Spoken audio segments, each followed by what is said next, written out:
একটা ভয়ঙ্কর হাদিস শোনেন, কোন ব্যক্তি যদি অন্য ব্যক্তির গুনাহ নিয়ে উপহাস করে, খোঁটা দেয়, কটাক্ষ করে, আল্লাহ পাক বলেন ওই ব্যক্তিকে দিয়ে ওই গুনাহটা না করানো পর্যন্ত তার মৌত হবে না, তার মৃত্যু হবে না।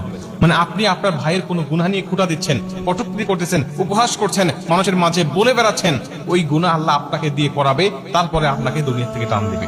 কথাটা কত বড় ভয়ানক হতে পারে, হাদিসটা কত বড় ভয়ানক হতে পারে আপনি চিন্তা করেছেন? আপনি মানুষের গুনাহ নিয়ে খোঁটা দিচ্ছেন, আপনি মানুষের গুনাহ নিয়ে কটাক্ষ করছেন, আপনি মানুষের গুনাহ নিয়ে উপহাস করে বেড়াচ্ছেন, আল্লাহ আপনাকে ওই গুনাহটাকে করাবেন।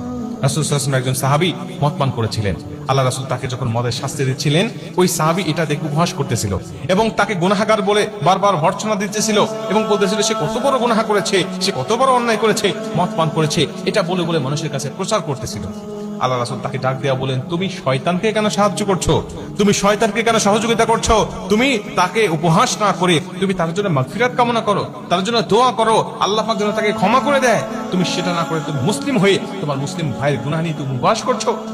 প্রিয় ভাই, যখন কোনো ব্যক্তি অন্যের গুনাহ নিয়ে উপহাস করে, তখন নিজের মধ্যে অহংকার চলে আসে, নিজের মধ্যে আত্মঅহমিকা চলে আসে। আর অহংকার হলো আল্লাহ পাকের চাদর, এই চাদর ধরে যারা টান দেয়, আল্লাহ পাক তাদেরকে ছেড়ে দেয় না। অহংকার করবেন না। এবং উপহাস করা, মানুষের গুনাহ নিয়ে কটাক্ষ করা, এটা হলো কবিরা গুনাহ। যেই কবিরা গুনাহ আপনার যদি একটা থাকে আমলনামায়, ওই একটা কবিরা গুনাহ আপনাকে জাহান্নামে নিয়ে যাওয়ার জন্য যথেষ্ট হবে।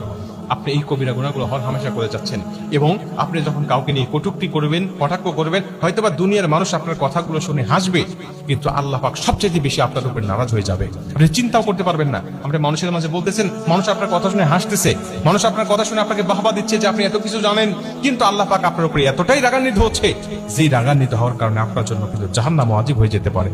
প্রিয় ভাই, এজন্য এগুলো করবেন না। কি করবেন? আপনি তার জন্য দোয়া করবেন।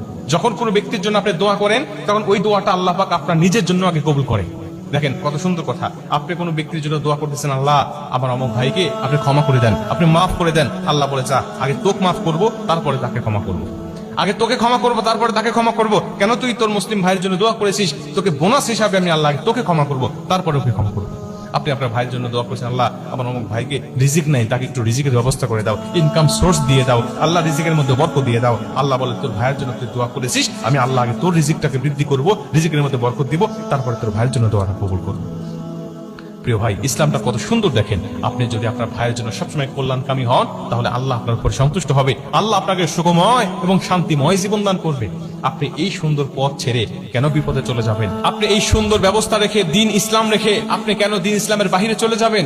প্রিয় ভাই, এর জন্য বলি, আল্লাহ রাসূল সাল্লাল্লাহু আলাইহি ওয়াসাল্লাম যেটা করতে বলেছেন সেটা করেন। কোনো মানুষের গুনাহ নিয়ে কটাক্ষ করেন না। কোনো অন্যায় করেছে কোনো ব্যক্তি, এলাকায় কোনো ঘটনা ঘটেছে, এটা ঢোল পিটায়েন না, মানুষের কাছে বলে বেড়ায়েন না। আপনি এটা গোপন রাখেন।